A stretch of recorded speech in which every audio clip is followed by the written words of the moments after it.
Hello, hello. Dahil medyo okay na pakiramdam ko, magluluto ako ngayon ng Bicol Express na mussel.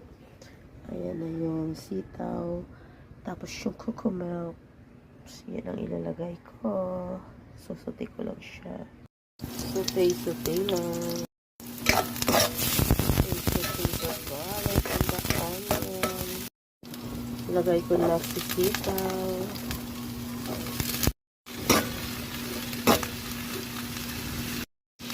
Ilagay ko na si cocoa milk.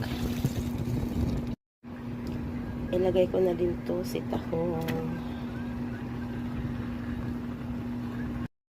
Frozen pa pala. Si yummy.